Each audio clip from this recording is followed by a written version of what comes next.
Hello and welcome to the Super Salty Podcast with me, Nilesh Durari, and my co-host, Max Wallace. Welcome to the Super Saltis Podcast. It's a great day, isn't it? You having a nice Saturday? No, I'm not having a nice Saturday because I've been self-isolating. And I live near the beach, and everyone is on the beach just rubbing each other's bodies and spitting in each other's mouths and making sure that we have to go under lockdown again. Max, did you know?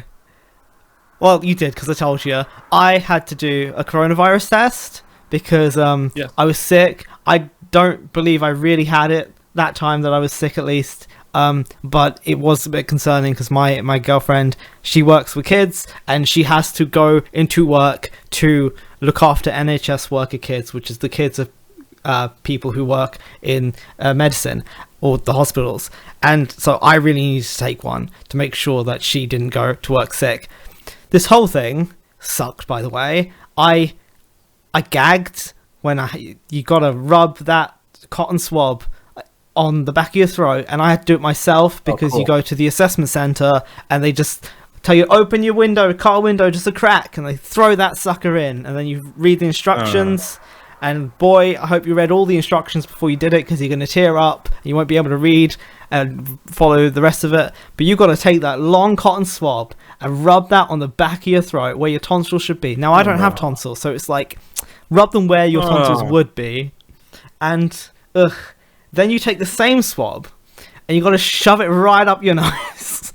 Right up in there, which I found really gross. You got to take They did that one to me when I had strep. That one sucked. Oh, it's hard, dude. Like 10 to 15 seconds. My left eye got real watery. I cried like I was reading a sad onion story. You gotta take that cotton swab, which is rough, and rub it on your throat. And I gagged like a little bitch. And then, like, if I couldn't do it for like more than 7 seconds, so I just did it twice. And a bit longer too. But like, then you take that same gross thing that you've been rubbing all over your mouth and you gotta shove it up your nose, which is a bit gross because you're sick. And you're like, now I'm just taking the coronavirus and I'm pushing it around. Or maybe I didn't have coronavirus, but we'll get to that. And it sucked. It just sucked. Now, it's not what I've been seeing out of America, where you put it into your face at a really strange angle. That's not what I did. I think that's what the antibody test is, where you put it into your face at a strange angle to get that the connection between the nose and the mouth. They test that. Anyway, it was just sucky. It was just horrible. I have dashcam footage, the audio in the dashcam footage of me gagging on the stupid thing and sneezing. When you shove things up my nose, I sneeze. I don't know if that's everyone, but it happens to me. And I think that's pretty normal. That's pretty normal. Okay, I'm probably glad. Already had just gagged from brushing your tongue with your toothbrush anyway, so it's like, for fuck's sake, didn't think I was going to have to do this a second time. What an awful day. You know, I'm a minority, so when I brush my tongue, I get real far back in there and gag. I don't know why that's right. A minority thing. It just is. Yeah, and, because of my skin, my toothbrush goes back in my throat further. You'd be surprised. My culture is real fucking picky about that. In fact, in my culture, you get tongue scrapers. It's just a normal thing. Yeah. If you don't use them, you're disgusting. I don't happen to have one. I've had one before, and I'll tell you why I had one before. Because they gave them out for free at VidCon. So strange. Was it metal? No, it's just plastic. And it's just one of those things you get back from a convention, a conference, whatever, and you look in your little swag bag of all those useless stickers advertising companies that you don't even know what they do, and then there's some fucking tongue scraper sitting there. So, yeah, thanks. Goddamn, thanks, son. Hank Green, for the tongue scraper. Anyway, I did the thing, and it sucked, and you gotta snap off the cotton swab and put it in a little vial and close it up, and there's like barcodes and stickers that you gotta read the instructions, or you're just in the car, like they make you park up somewhere and you just do this in the car, and you can request help, but you know, if I'm really sick and I have to take it seriously, I don't really want them to expose themselves to me, you know. And right, yeah. It's pretty minimal content, and at the end of it they they shout instructions through the window, and you show them that you've closed the thing up properly and that you've put the barcode sticker on properly and all this and that, and you hold it up to the glass and they're like, okay, and they go get like a trash can, a big old bin, and they hold it up to the window and you just wind it down and throw it out into there. Now, I've been pretty patient about the whole thing. I got it done on the 19th, and they say that really in the next 2 days you probably get it. I leave up to 5 days because meet demand. I waited 8 days, so 19th, then 7 days, and then the next day I actually called them and I was like, I haven't got my results. And they start asking me all sorts of stuff. And I just no one emphasized that I was supposed to get a copy of this barcode. I have the code that they sent me to go get it with, and they're like, no, not that code. And then I never Here's my heard name. anything. Tell me if I'm sick or not. Pretty much. I'm like, how many Nilesh Duraris are there in the world? Probably just one.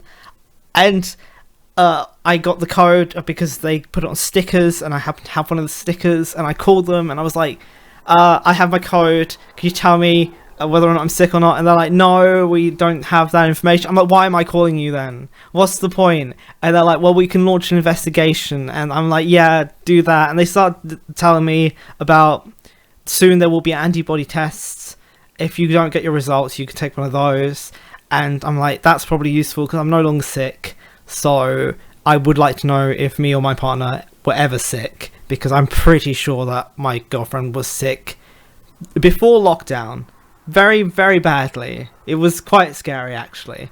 So I'd like her to take an antibody test so that we knew if we have any form of immunity, if that's such a thing. Anyway, I called them today again because I was supposed to receive an update on where my test is at yesterday, and today they were just like, we can launch another investigation. I'm like, because that's worked out so well so far. I'm like, I'm pretty sure I have three investigations. I'm pretty sure I have three investigations to where my results are. Pardon? Especially the first time when you pulled up and they investigated you then, and then they lost the results of that investigation. So I go through and I answer all the questions I've been asked for before, but this time around they asked me my ethnicity of my ethnic origin, and I explain like, give me the results. So you've been moved to the front of the line.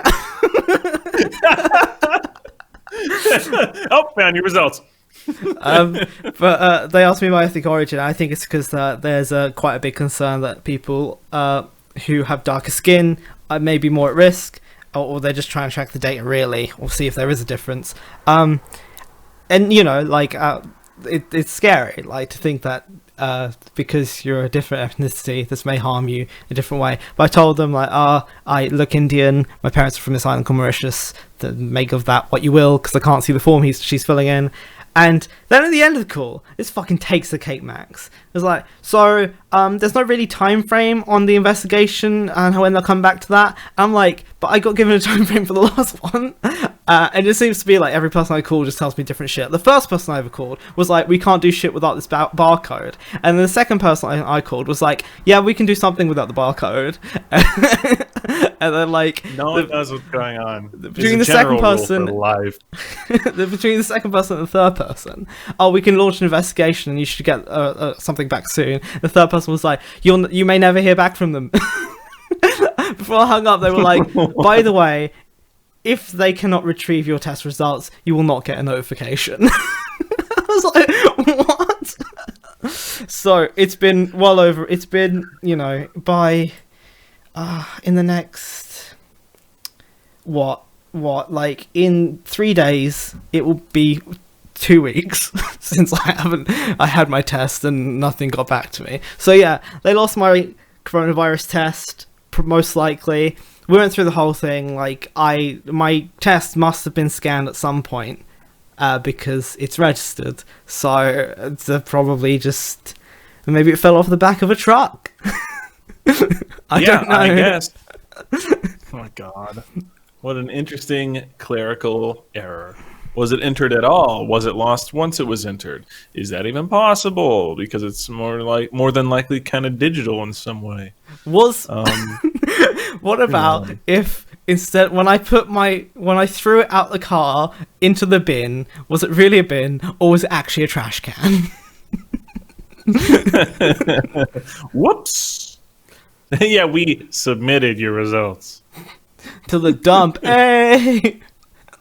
Yeah, when you speak verbally, you can't hear the air quotes around the word submitted. So that's where you went wrong. Yeah. Very sad. I do want to acknowledge something that's a bit of a difficult conversation. I don't want to put you on the spot, but I really feel like we got to say something.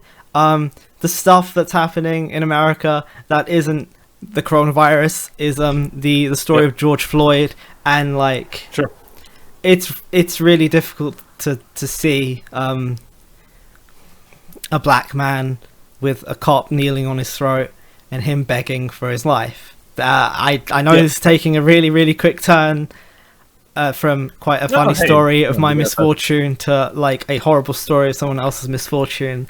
But I gotta say, like, I don't have this conversation a lot. I've grown in a very white part of England. I look Indian. There's a like complicated story as to why that is. But Max, the older I get, the more I realise that the fact that I look this way is always going to affect my life.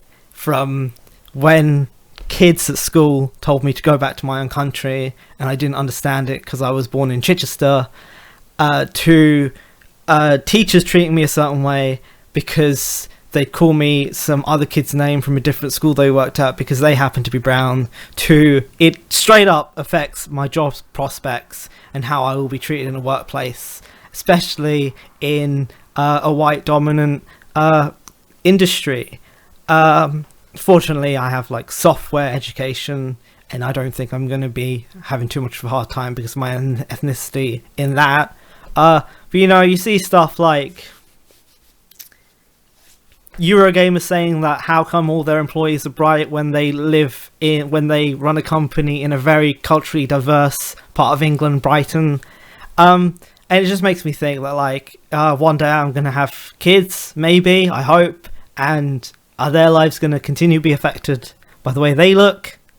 And to see shit like this, Max, like, it's sorry to go after your fucking country like this, Max, but hey, all good. it's fucking scary to think like the progress just isn't being made at all about when it's we're talking about obviously what happened, but also that in relation to historical context, what's already happened, the reputation that the police at this point already has, the previous people that have already been needlessly killed by the police. And then this happens after that, even with everyone in a blue uniform in full awareness of how they're looked at by people in 2020, this still happens. The dude was on his neck for it was like 7 minutes. It's becoming less and less. There's less and less room for two sides, I feel like, even though the two sides do still exist. So it's interesting to see what apologists are coming up with as each of these murders sort of rolls out and the information comes out. I don't know. I'm speechless half the time about all this. I mean, I've been really completely speechless. Awful. Yeah. I've been really speechless. I don't know what to tweet. I feel like I should tweet something. I want to say something. I don't. What the fuck do I say? It's so crazy. I don't know. Donate to the Minnesota Freedom Fund, I want to say it's called. I want to like express that like people are just like, yeah, but not all cops like. I know not all cops are like this, but this one time we caught the fucking dirty cop, and we caught the fucking dirty cop that was going to treat a man in this way, and it was like what? I think it was like a week ago that woman called Amy Cooper called the police on a black man for the black man asking her to put her dog on a leash, which is the rules of the park. Oh yeah. And she said, while she was suffocating her dog with her collar. There's video of this woman holding the front half of her dog off the ground with its collar. Like, it is clearly like trying to jump around and get air. Yeah. While she's like, she has no idea she's even doing it. And she does, unfortunately. And like she says to him, "I'm going to call the police and tell them that an African American is." I don't even know what she said because I was so bewildered. She trying to harm me. She didn't just say a man is trying to harm me. She said with full awareness of how police think of African American males. She says an African American male is trying to harm me. She adds that to the description of what's her lie of what's happening, because she knows that result in a more severe, possibly violent result. And like, the dude records this entire thing, and of course, like, he's gonna show the police what happened, and you know, it's the awareness, like, it's the unspoken thing that everyone knows that if you look a certain way, if you're black, I don't know why I'm fucking beating around them. If you're black, you're gonna get fucking treated differently by the police. If you're black and you can be doubt cast on you, and they're gonna say shit. If someone can say it's their word against yours, it's a white person's word against a black person's word. Is what I'm trying to say. And they all know it, and that's why she mentioned it at all. Is because she's aware of it and is using this awful disadvantage to such a high percentage of the world to her benefit when she's in some sort of distress from a situation that she caused. I'm like, I don't know what the fuck is going on. So it's like awful. Between that, like, this thing that like people feel that is real, that we managed to catch on camera, someone using their place in society and someone else's race to potentially do harm to them, and now we see even that gone further, not the other side, just that gone further, where a policeman has put his knee on a black man's neck, and the dude is begging, like, he's saying, I can't breathe. I cannot breathe. People around him are saying, this dude cannot breathe. Like, you're actually killing him. You're killing him. And that Asian cop, fuck that Asian cop. All he did was look around like it was just a scenic part of town, and he didn't do anything. Yep. And like, one brave person went to go approach them. And I'm unsure. I'm sorry. Obviously, it's quite a hard thing to digest. I think it was a firefighter off duty that went up to them, and the Asian cop stopped him, and that Asian cop is looking everywhere but the suspect, which is George Floyd. He's looking, his eyes are darting everywhere but this one dude. I'm like, arrest this guy too. He is clearly an accomplice to this. Like, this is normal. He's not batting an eyelid. It's normal for this police officer to like be near killing people. I don't understand. Yeah, I want to say there's 4 total officers involved in this situation. And for context for people listening, I think at the moment where we're at is that the officer that was kneeling on him has been charged with murder. He hasn't been convicted of it, I don't think yet, but has been charged with it. The other 3, I think they're good for now, which is not great. You know, we have 3 sort of still on the list. I think, in my opinion, they're all complicit, of course. Yeah. Yeah, it's fucked. It's never gonna. It's funny, like, even fired police officers in this instance still have this like police law armor on them. They just can't be arrested. They can't face consequences because blue lives, dude. Stupid. This is the longest and like most verbal I've been about this. My girlfriend knows I struggle to talk about this, and like, yeah, it's not easy. No. So. And like, the problem is, like, I know like a few police officers. I know that like almost all of them are really good people who are trying to do good, and that's not what this is about. It's that when one of them is so far out of line, usually the guys higher up just sort of let it slide.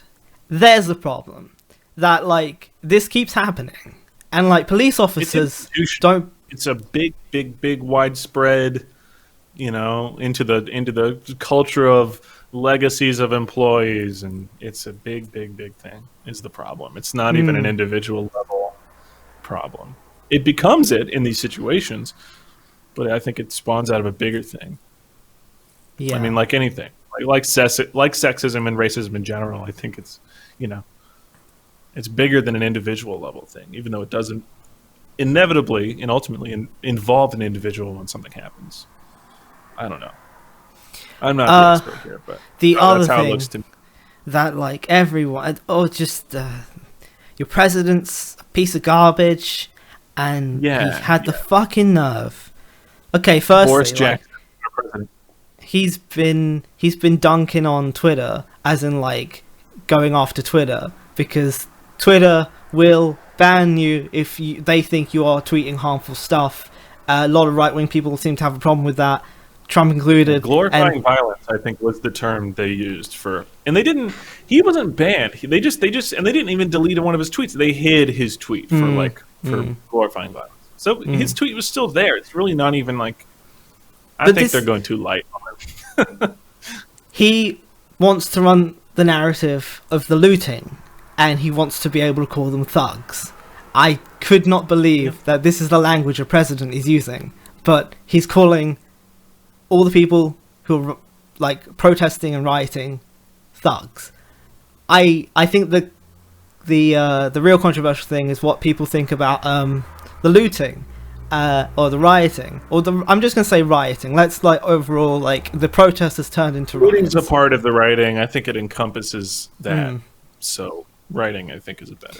And I think a lot of people want to really sort of dismiss this whole thing based on the looting, really. But these people are in such pain. They're in such an incredible, enormous amount of pain. And they want this to be heard. And I know how this is going to sound, but them wrecking shit in anger has made this story bigger. And now people all over the world know who George Floyd is. There is, it's not mindless. There is a purpose to it. I understand that it has serious negative connotations about like destroying local businesses and stuff, but the story is now bigger than just the United States. Yeah, and I think that's what making it so complicated of a thing in general in my head. I just don't quite know where to place. It's just such a deep, complex, complicated thing. On one hand, makes the story big. The overall effect of it is involving George is having like a sort of a positive. It's getting more eyes on it. It's giving a perspective to how serious this is, how big this is, affecting the community that it happened in, and I guess the entire country, the entire world, of course. But also there's like all the jobs and people who worked in these places are like now just like fucked. Like, yeah, your store is ruins now. So there's just good and little bits of good and bad all strewn all over the place. So I don't know. I think I'm just still processing all this, and of course it's still unfolding. I mean, this is May 30th. It just started happening 4 or 5 days ago. Yeah, something like that. Yeah. Well, not George Floyd, but the looting and rioting, something like that. Shit's crazy. Shit's crazy. Also, the CNN journalists that were arrested live on television. Whoa. It does not bode well. I work in local news. Like, that's the person behind the camera. That's my job. I'm a news photographer, mostly, or video journalist. I go by myself and do things, but that's what I do. So that hit close to home for me. Well, I saw it and I thought of you, because I know I've asked you before. Like, you have to go places that you wouldn't normally want to go, but it is your job to uphold the news. And for the most part, you I don't want to like throw your job description onto a podcast, but like you have camera and equipment, as well as you are usually the first line of getting information, right? You turn up there with a little jotter. I'm the one who, of the company who goes to. I mean, if there's a shooting, I go. They give me a location, I go to it. If this looting, if this rioting was happening here, I would have to go. That would be me, I guess. But it's West Virginia. It's less people, typically less crazy. So I guess I'm fortunate in some aspect. But things happen. But like, that's what I do. it's just crazy to think that like these guys are here to report on what's happening, and like they just suddenly get arrested. They just suddenly all of them get arrested.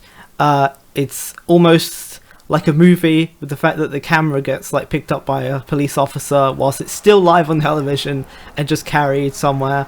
It was so strange. Situations. And they were completely transparent about, hey, we are live on the air right now. Where do you want us to move? We're moving. We'll get out of your way. Tell us where to go. Arrested. I don't know, man. I don't get it. What the hell was that? What the fuck? The governor afterward was like, this is ridiculous. Let them go. And they were released an hour after. But the fact that it happened at all is wild. Just, I can't imagine. It just looks like just from the video of that happening, I was sort of looking at the background. What a war zone. I've never seen just like an American city looking like that in my life. Reminds me of like the LA riots from like when I was a child. It's like just crazy. We had London riots, so that's sort of where like that's right. Yeah. That was relatively recent, huh? Not super It was recent. in the past decade, right? Yeah, past decade. I'm pretty sure it was 20. Oh god, I'm really sorry. I just know that I had Summer in the City coming up after that, so like it was a very very like worrisome thing. But like it happened. 2011. Yeah. Did a quick Google. I'm using my quieter keyboard so I can covertly type things out. Very nice, very nice. I have played some games. We will now talk about some games. Yep. Sorry for the pretty hard dive between like story of misfortune on myself not receiving my COVID test and then the George Floyd story. But we gotta say something, dude. We gotta say something. Yeah. I have played GTA Online since its release. Hell yeah.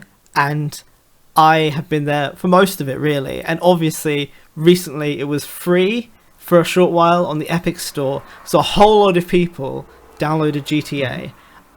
Yep, that was around the time of our last podcast. I think we touched on it a little bit then, just for context of time. Since then, whilst I was sick, actually, I played GTA Online whilst I was sick. I couldn't really bring myself to be on camera and do the devlogs, so I played GTA Online. However, that's more stressful. I don't know why I did this to myself.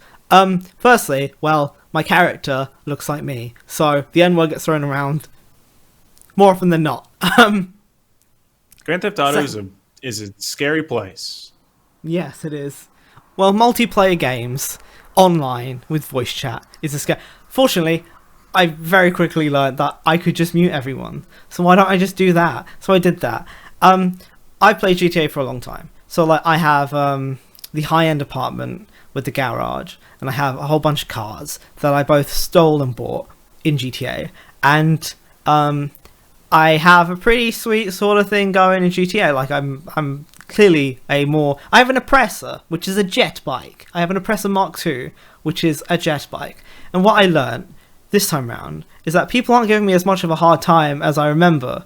And I remembered it's because I ride around on a jet bike that is notorious for griefing people and just shooting them mid-game. Now, I don't do that, but it's nice that people leave me the hell alone.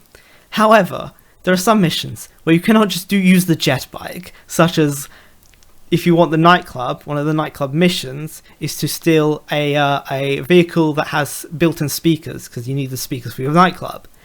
This vehicle... Car sourcing games or missions are really fun. Also, I think some of the hardest on GTA Online. From my experience, I mostly just do vehicle sourcing. I have like a company, and I go steal cars and sell them.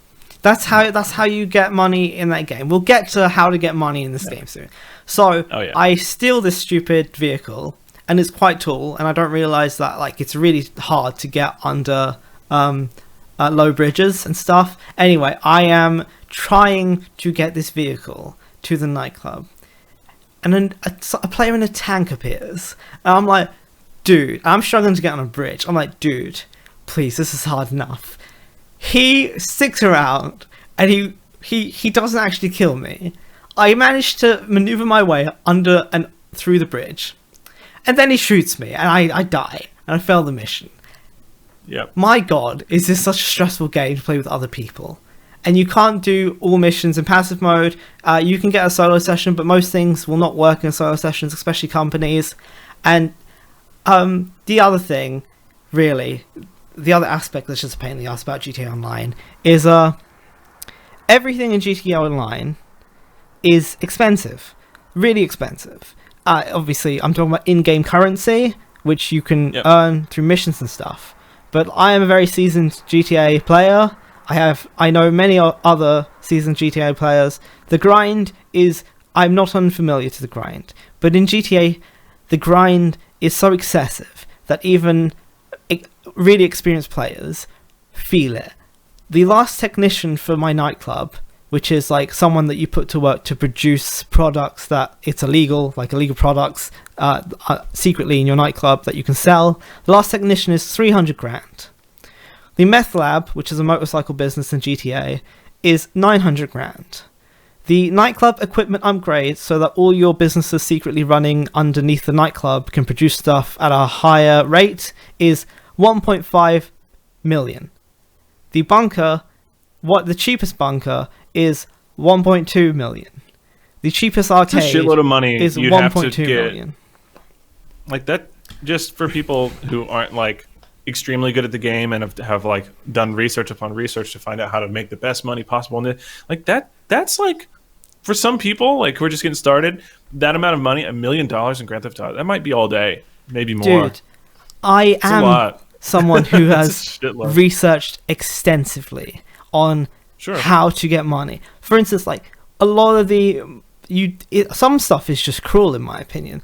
All of the motorcycle businesses, you can play the same mission 5 times to get enough stock to have your stock bar full, and then your whatever business, cocaine, heroin, meth lab, document forgery, cash printing, they then over time produce stuff. Keep in mind, you can't go to sleep without leaving your game on or something. Like, you need to leave your game on, or you need to be playing a game for time to pass and these products to be produced. So you can play the same mission 5 times. Or you can give them 75,000 to buy the stock in order to, or the resources to make the stock, as in like, I don't know, like, I don't know what you need. I don't know. The game doesn't tell you. It usually involves going places and picking up things, just like GTA is. Or you can give them 75,000, right? If you do that, 75,000 without any upgrades, when you sell the stuff, you sell it at like 69,000. So you've operated at a loss. I'm like, in what business can you buy the resources, then sell the product, and be at a loss? And you find that out the hard way, unless you did massive research. So that sucks. And that's a case where if you didn't know, you've bought like $1 million, or maybe, I'm pretty sure some of the businesses are cheaper, but you spent hundreds of thousands at least, or potentially around $1 million, and this thing can't generate you money unless you upgrade it. Once you upgrade it, and the upgrades are really expensive as well. The upgrades are like 1.5 million, around that. Another thing is like, for instance, the most popular way of getting money in GTA is the flipping cars. And the way you do it is that you fill up your car warehouse with low-end cars, so the game only gives you high-end cars that you can flip, and then you can reliably go in, get a car, and it's a high-end car. I'm in the process of filling them up. That's kind of where I'm at. So I'm just sort of getting started doing that. Yeah. So mid-range and low-range cars, you get that. Once you get 20 of those, the game will just give you high-end cars all the time. High-end cars, they can get damaged on the way when you steal them on the way to the store, the warehouse, right? I feel like minimum, I lose thousands of dollars on that. Yeah, these are really you'll be driving these things back, and like a gang will come out of nowhere and shoot bullet holes all over your car. It's like, how the fuck was I going to dodge bullets in a car? Also, like aiming and shooting in GTA whilst driving is hard. It's just hard because you got to use different. You got to hold down the accelerator and RB, so the right trigger and right bumper at the same time, which is not intuitive. Dude, it's hard in PC. It's harder in not easy PC, on- I there's- find. Even though you know, in theory, have this super accurate extremo fucking cool aiming on with a mouse, still hard, still impossible. Hard. Still Says a impossible. lot. So even picking the car up, you've damaged it and you have to pay for repairs, right? Yeah. Then when you sell the car, if you want the maximum profit, which you would, you have to do the special order. But the special order requires that you drop. So the car will sell for 100 grand.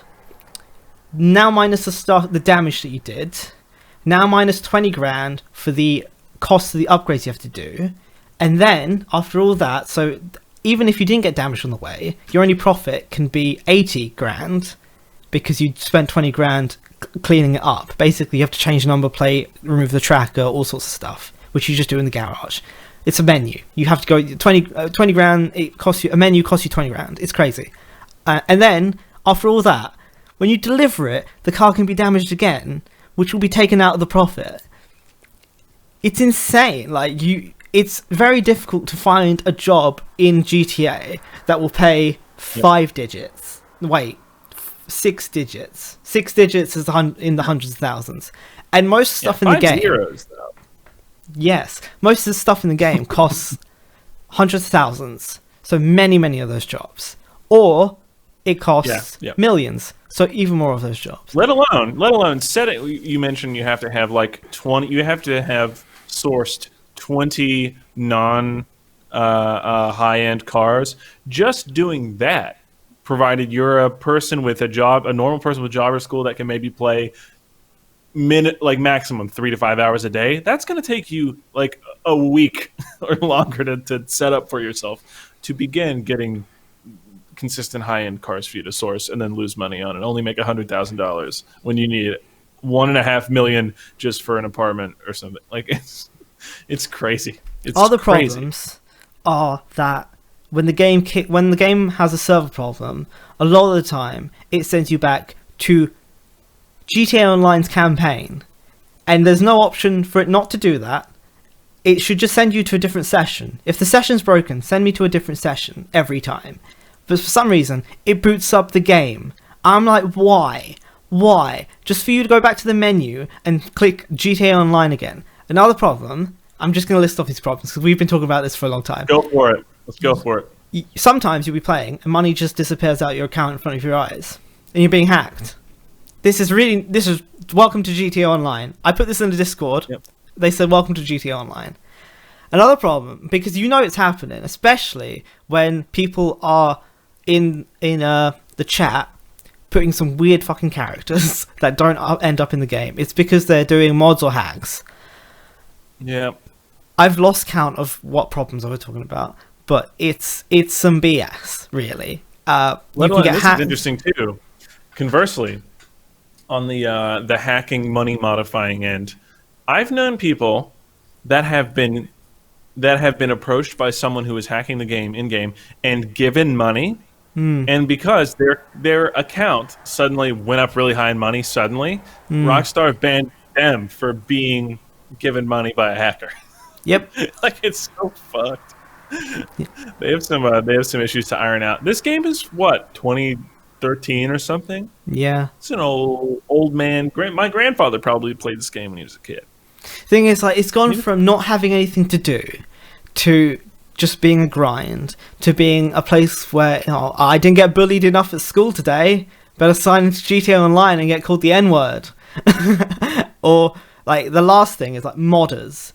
Griefers and modders. The modders who grief. You just... there have been times where I'd walk out of my apartment and just shot in the head. And that's the one time that I used my oppressor to make someone's life miserable. I tracked them down. And after all this, considering all these things, after all these years, why do we play this game? Because driving car good. Because driving car good. And the other time, I walked out of my base, and somebody who was modding just spawned a cage around me. It's notorious. This happens all the time. People just spawn a cage around you. They just spawn a cage, and you better you best believe that you need to freaking find a new session. Some people believe that they should just quit to regular GTA so that they disconnect from online completely and don't get hacked. It's just... Thing is, I came to a conclusion, Max. Because I've been doing this because I thought that we could do a couple of the heists, some of the heists you can do with 2 people. I thought that'd be fun if we recorded that. But I've also come to another conclusion. If I grinded, there's a compelling thing about like learning how much stuff costs and working out if it's logistically sensible and whether or not this is worth what's the return on investment for this and that, and what I find that somewhat compelling. And then I thought, what if I just did this in real life? What if instead of having my little GTA side hustles to make money in GTA, I put the equal amount of effort into hustling in real life? I'd have to do all the same things. Because I was looking up the spreadsheets for businesses that people make online for GTA Online. I was like, what am I doing? Why don't I do this in real life instead and turn money that I actually have into more money? Be it if I have a game that I'm making, why don't I put some time into that? Why don't I put the time into that? Or maybe it would be nice that, like, if my game and YouTube channel is getting enough traction, I could make Nino t-shirts. Or, Max, I could work on this podcast to get it out there more. Right? Heck, I could invest in crypto or stocks if I have such a hard on for spreadsheets. Or I could make a business plan for something like the YouTube stuff, or I could work out how one day I'm going to get a house. Or I have these thoughts every time I play a video game with a character with house.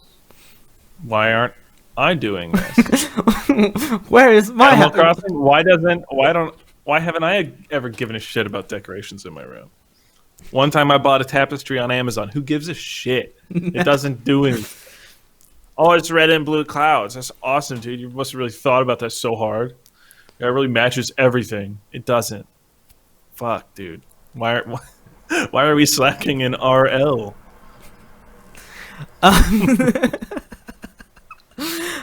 We'll move on from GTA Online.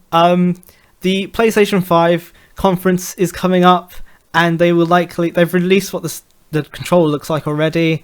I think it looks kind of comfy. I don't know. But they will be released, probably showing what the console looks like.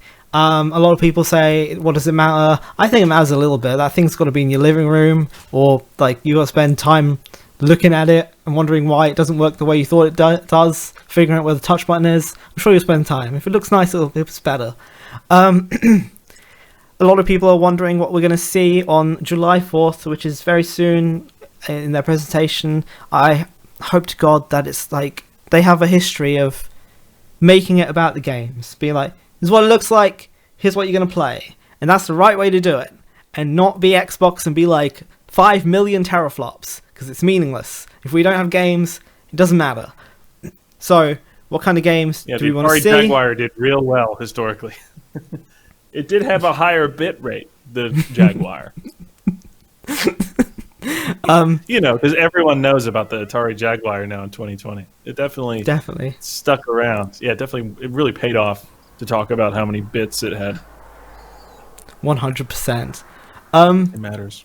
The freaking, like, what games do you want to see from the PlayStation 5 on release? There is a likelihood. Well, I'm excited to have another console that I can buy Skyrim on. I think that's going to be really good. I can't wait to play Skyrim on the 7th console. I think that's going to be really cool. I mean, yeah, I think I saw an announcement, something along the lines of every game that comes out for PS4 past June, or a certain date in June, is also going to be compatible on PS5.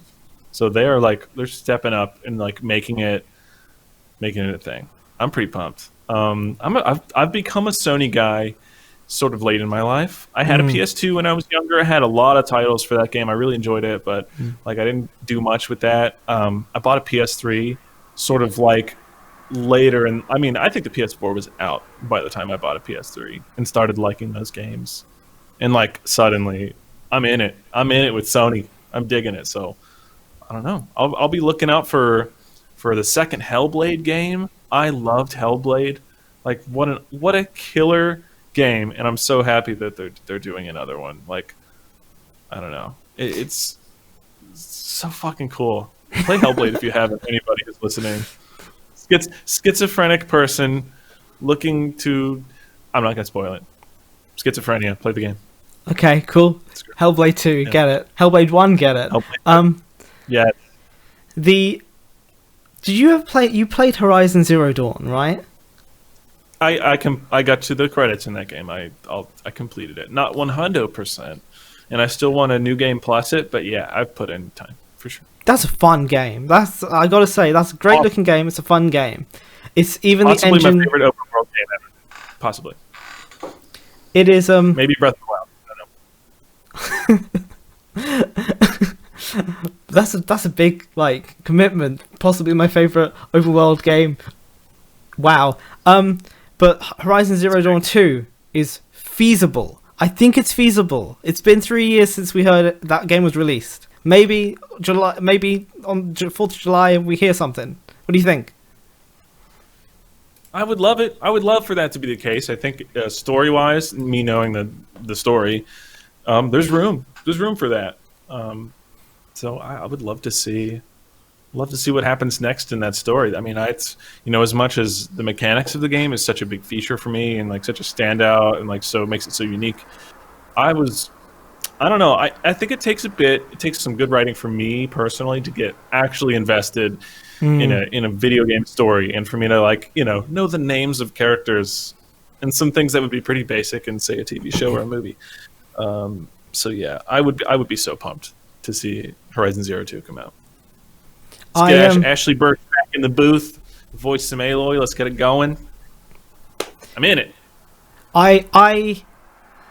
Firstly, when I played that game, I always wished that you could take control of multiple robots and make like an army and have it follow you around and just absolutely destroy stuff. That's a fun game. I want to see more of it. Absolutely.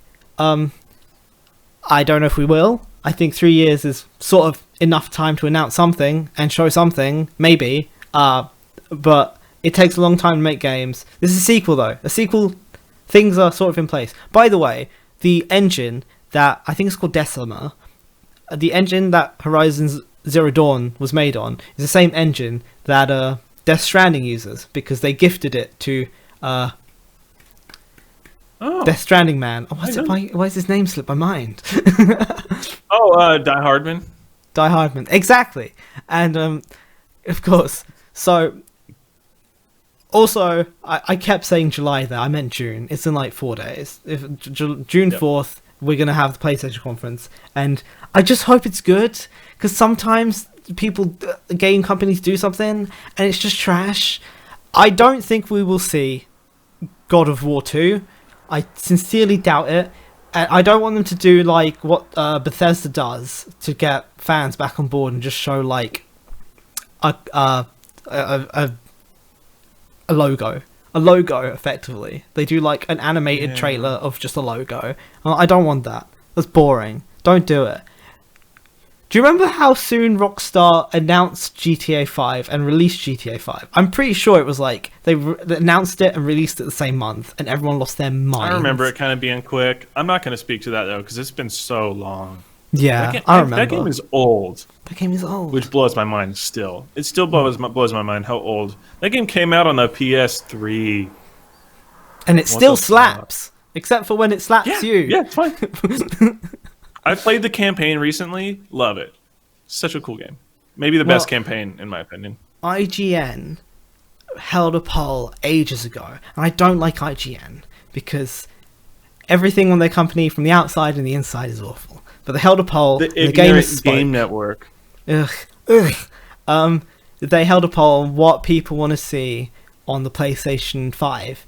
And the number one spot was GTA 6. And I'm like, guys, what are you doing here? But this is going back to the beginning, but like one of the writers spoke and said that they were really grateful that they got to do Red Dead Redemption 2 instead of just hopping on to the next GTA, because they needed time. they needed time to understand what their next GTA was even going to be.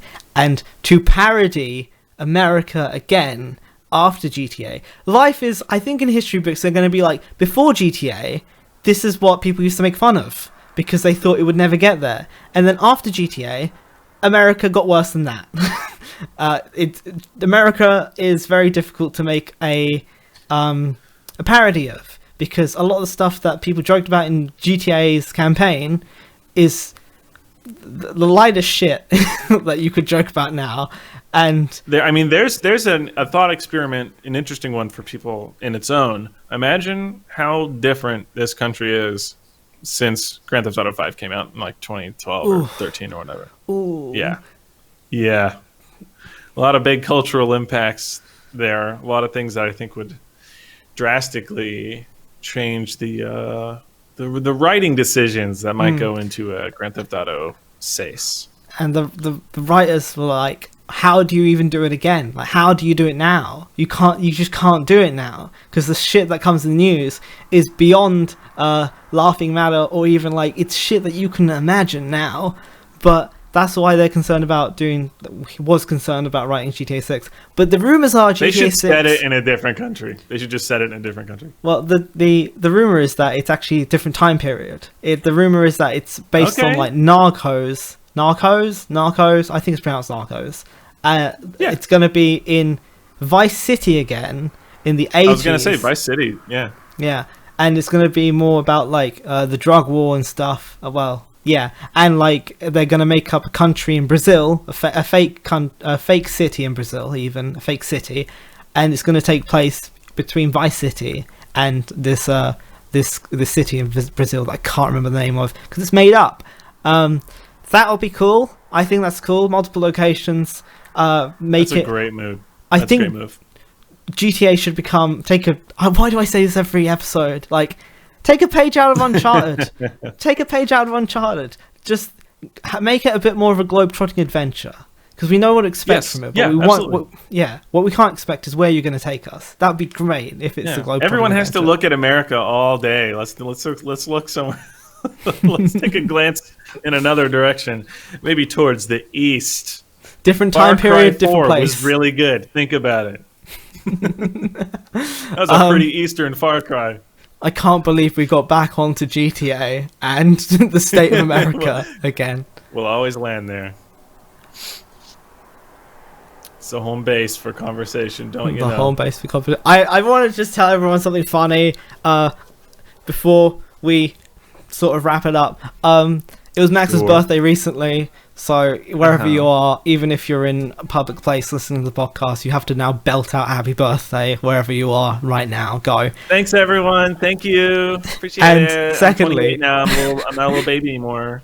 They were launching the SpaceX Dragon capsule. People are outside. It's really pissing me off. They were launching the SpaceX Dragon capsule on Max's birthday, and he had a genuine fear that they would explode and die, and his birthday would be remembered as the time that SpaceX killed astronauts for the rest of his life.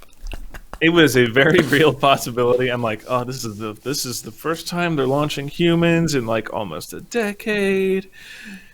I have bad luck in general. This is my birthday. But then, as we know now, canceled for weather. Postponed for weather. And it did get launched today, a few hours ago. Last I heard, successful. It got off the ground successfully. I watched it live. Initial, whatever that bottom part of the fucking thing is called, landed back successfully. It's going to be a 19-hour journey to the International Space Station. So. Good luck, Air Boys. Dude, when they were like, now they have to sit there for 19 hours. Also, you didn't see, one of them snuck up like a toy dinosaur. And it was floating around in the cabin, and like the SpaceX Live people were like, he's going to have some explaining to do for that. I was like, that's so funny. I did not see that. That's great. And it was just like, he couldn't grab it. It was just approaching the camera, and he was like, oh, shit. Little dinosaur. Yeah. I have been watching, this is unrelated. I have been watching Space Force on Netflix. It is so good. It is so good. I think it's his name. I got recommended that the other day. It's so That's good. Steve Carell from The Office. Yeah. I also hear the woman from 40-Year-Old Virgin. What's her name? Jane Lynch. Also, I think Phoebe from Friends. Whatever her name is. I think those 3 people are in it. I've never seen the show, but I've been recommended it. It's very good. Sounds like very good. It is very funny. It's not like cringe funny. It's like it takes the piss out of some real life stuff. It's like, how ridiculous is this? That we're gonna have a space force and we're gonna like have like space wars? Like what? And we're gonna train military to be able to defend themselves in space now.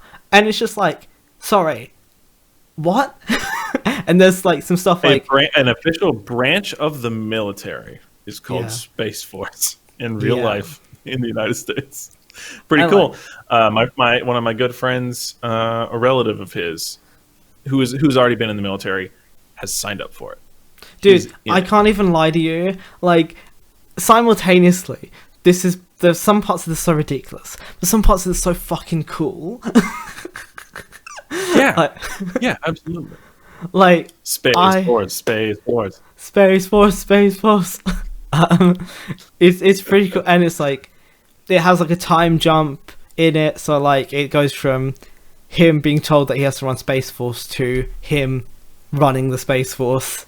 It's full succession, and like you beat characters, and you're like, that guy's a fucking spy. That guy's a fucking spy. You should get rid of him right now. Or like, yeah, and it's quite like sort of self-aware, but also ridiculous. It's absolutely great. It's absolutely great. I think it's my hot new favorite thing, Space Force. Cool. We've been watching. I got reminded that it got released, and I'll say, it's half an hour episodes. I'll watch like 1 or 2, and then I watch like 7 of them in a day. It's so good. Fuck yeah, dude. I'll ask you about this, and then we'll wrap up the show. Do you have any remarks on H3 versus Keemstar? Man, that's been a whole thing. There's been many back and forths at this point. In general, so for context, I was an early adopter of H3. I've been watching H3 since probably, I want to say 2015. I can't believe it's been that long. I got a recommendation from like a YouTuber who even then was like pretty small, was like friends with them or something like this. Look at this video, it's hilarious. And it was like a super early, it was one of H3's first reaction videos. I mean, pre-reaction video for them is old. So I don't know. I feel like in a way biased because I've like grown up with them as an adult, which is like the craziest thing to say. So I mean, essentially, for those who don't know, this Keemstar is runs Drama Alert. His whole career is sort of benefiting from beef, drama, whatever between content creators, and he's done some pretty deplorable things, ruined some lives just for views on a video or a set of videos, and then moved on. He faces no consequences most of the time, and those people are left in ruins with Keemstar fans, Drama Alert fans, bugging them for years, as we've seen through this specific drama. And what's interesting with this specific beef is that like nothing happened really to incite it, other than Ethan made a video compiling things that have happened with Keemstar.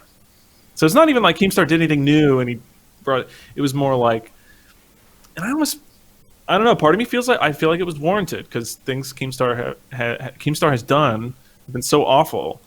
He has the Trump effect sort of floating around him. He does so many awful things that a new awful thing added into the bunch doesn't stick out like a sore thumb. It's not like a person with a decent record has done something awful and you can point at it and say, look at that. So people forget. People just let it slide.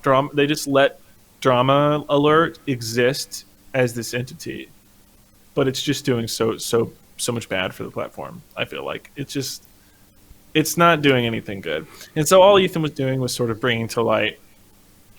Let's remember all of these things he's done.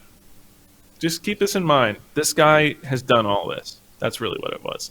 Ethan's not a saint either. He's had his fair share of controversies over the past few years. But I don't know. I think in general, if we're talking about what this drama was, what incited it, I think he's done some good. I think we all need to remember where Drama Alert has come from, what Drama Alert has been built up from, and remember what it is, which is not real good. Not a huge fan. Not a big fan of Drama Alert. Yeah, you have any thoughts? Honestly, Drama Alert Keemstar is incredibly problematic. Things like Etika was brought back into the conversation. A lot of the time I get real nervous when people start bringing up stuff like that and using it as ammunition and stuff. It saddens me, but like I gotta say, like Keemstar is quite the douchebag, and honestly, most YouTubers, massive douchebags, but Keemstar seems especially douchebaggery. And I gotta say, like you said, Ethan from H3 is no saint either. I find a lot of his jokes really problematic. I know that his style of comedy is like a double down on something that may have been offensive or or not funny, just for the sake of doubling it down. And it's like his style of comedy, but it often leads to problems, like when he took the piss out of his intern excessively, and everyone there knew that it wasn't really real, but like as a viewer, it's not funny to just continuously degrade a person. And these things almost always, and I think pretty much 100% of these things you're referring to happen on his podcast. Yeah. When it's up to him sort of making an on-the-spot joke. I mean, the podcast is recorded live on YouTube and Twitch, or just Twitch or something like that. So a lot of these come up to him making a joke on the spot. So once it's out of his mouth, it's out there, it's clipped, it's recorded. And I think that's what gets him in trouble. These things I don't think he was saying shit like this when he was editing videos. I mean, I think that says a lot about how he is inside. He knows a lot of these things are wrong. Otherwise he would have said like these things and edited them into his videos. But something about him being live, it just like slips out, because you just get loose when you talk for. Are you sure they do these live? I don't know if they do these live. Okay. At the very least, they used to. I've watched them live. I think they used to. I think they used to do it on Twitch, but I don't think they do it live anymore. But like, they definitely do like straight up one-shot recordings, and it's just like how we do the podcast. We switch it on, we record, and we talk. Or they take breaks, whatever. But like, what goes in is basically concrete. Is effectively concrete. There's no retakes really, and I just want to say, like, another joke that was just fucking. It just got like, this is just lighthearted, just sort of pulling my leg. And then, like, he just doubles down, is when he called all Indian people goofy.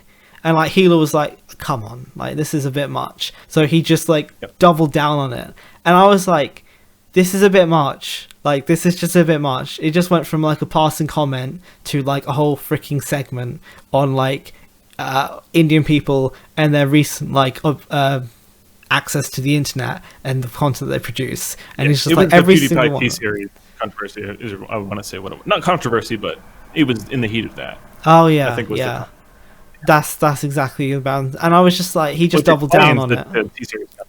Yeah. That hit me weird. I didn't know how to think about that. Definitely negatively. Thing is, like, I've watched him long enough to know that, like, he's not, like, being serious. But if you just continue this like it's not a joke, and that is the joke, it's not funny. And he also gets, like, why is freaking every unlikable person in freaking LA just on his podcast? Like, it's an attraction. Like, he runs like a freaking zoo of just people, like, come see these washed up, controversial LA. He's had Keemstar as a guest on his podcast before. Yeah. I think that's the first time I like, he had Total Biscuit on once. God bless, R.I.P.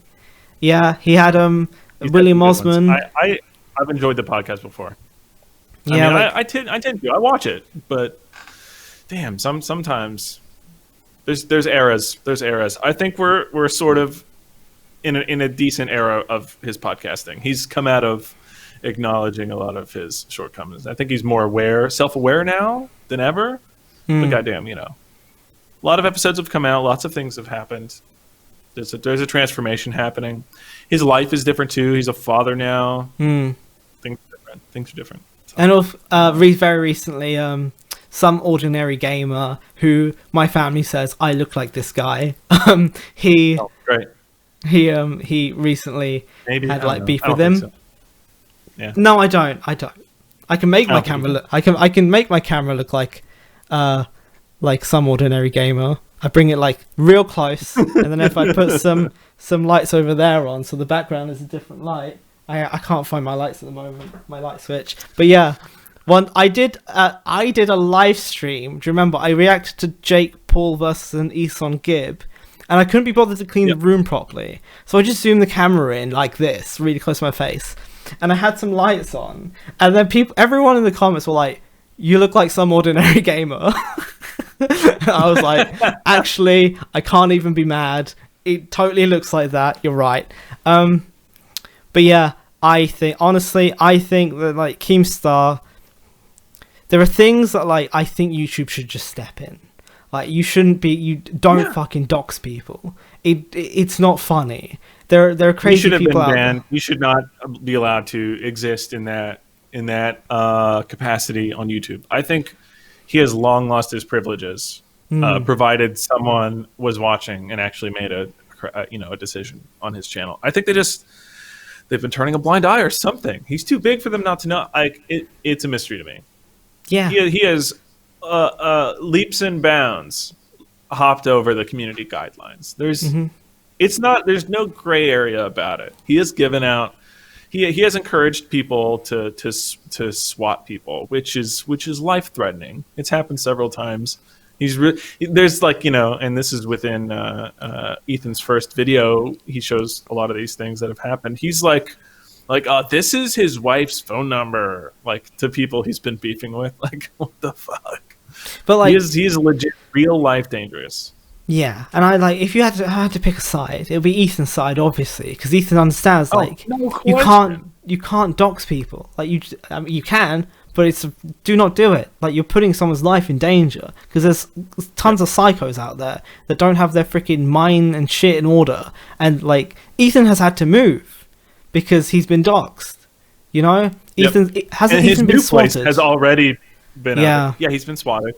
He showed video of it in one of his videos. One of these responses, he showed video of the police at his door. Yeah. Or a SWAT team at his door.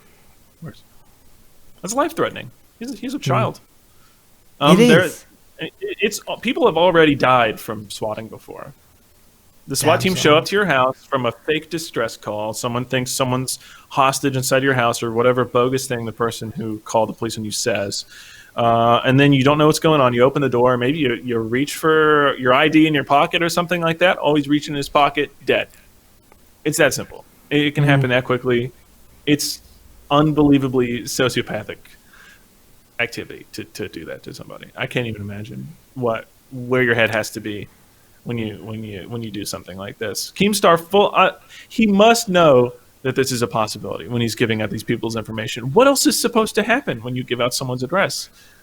I think he's just so dangerous, so scary, so awful to the community, to the world, to real life people, that talking about Ethan's shortcomings, it feels like a topic change. It does. They're so different in their harm to the community. Oh, Ethan, he said the N-word a little liberally like 2 years ago. Keemstar gave out someone's address and made his people send the SWAT team to their house. It's like so not even in the same league of danger to people. It's like it just like doesn't even feel like an argument to me. This dude is awful, and why is he still around?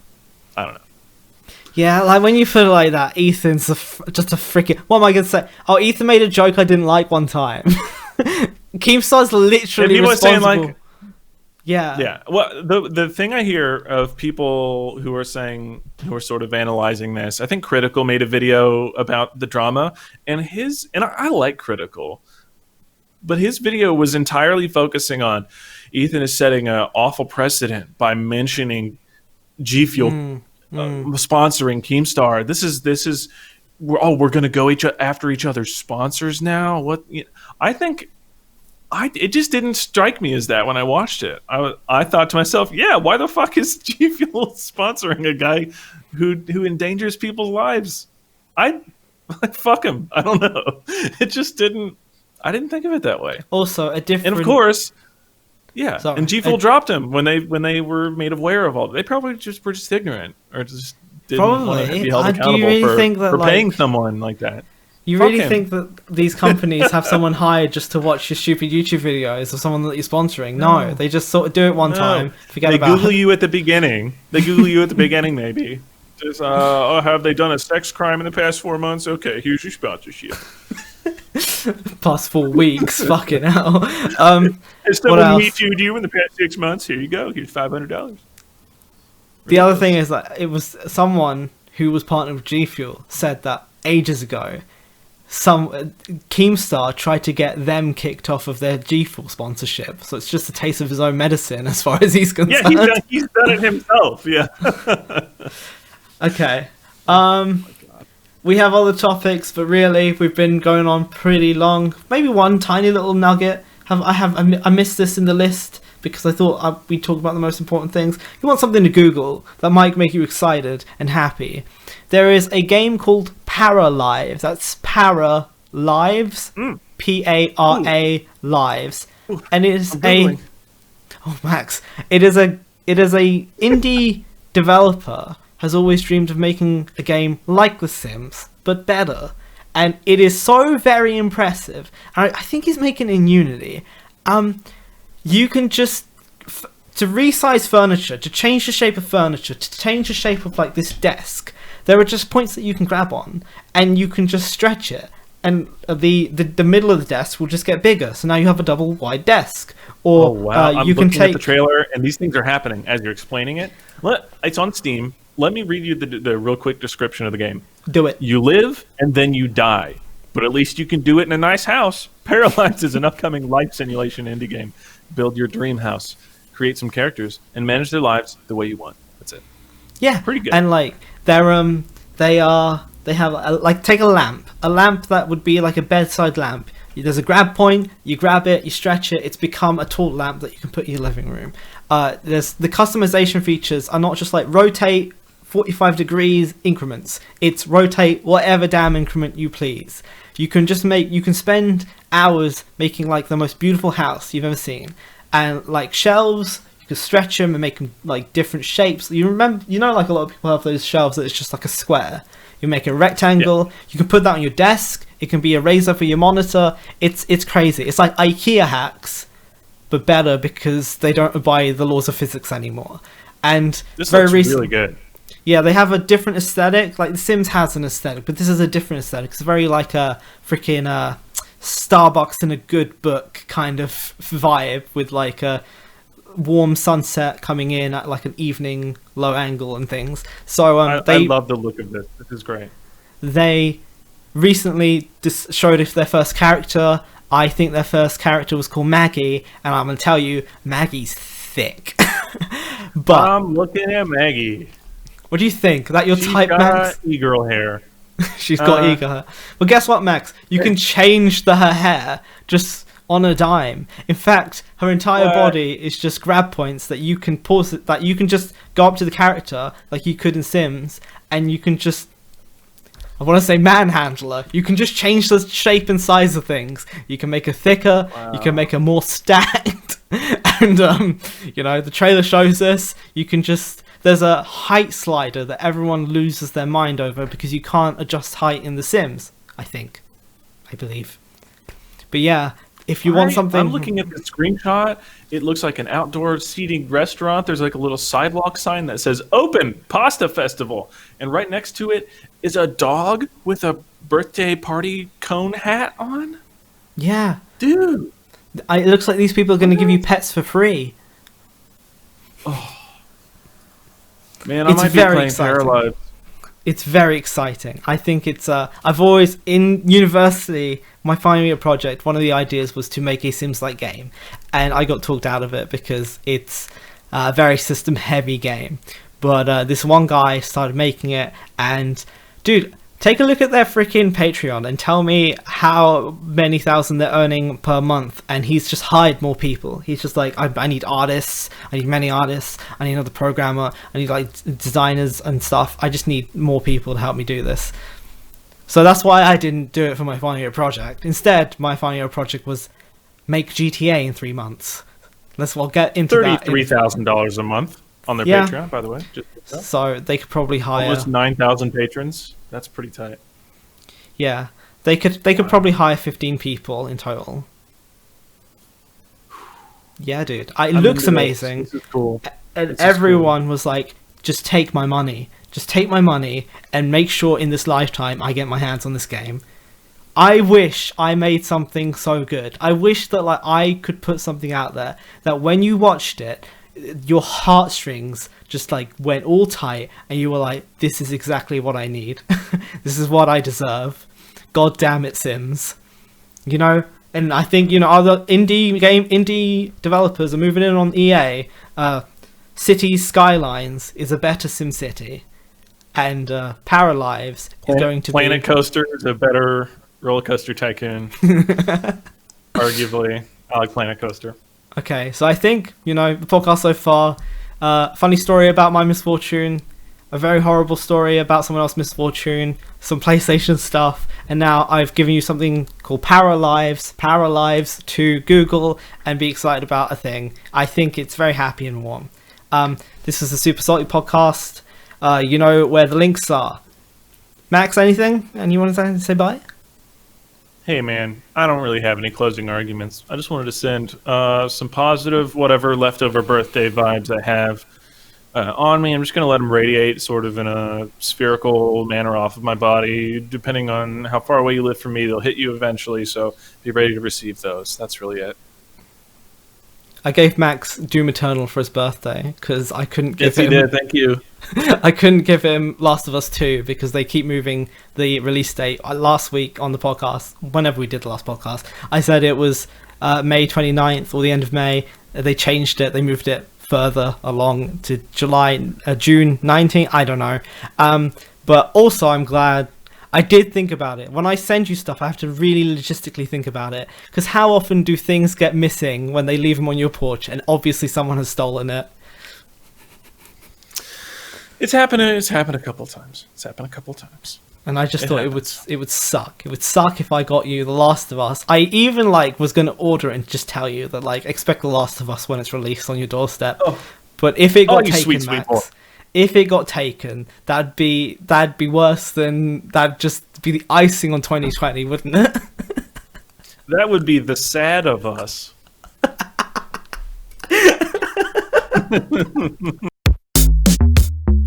Needs more salt.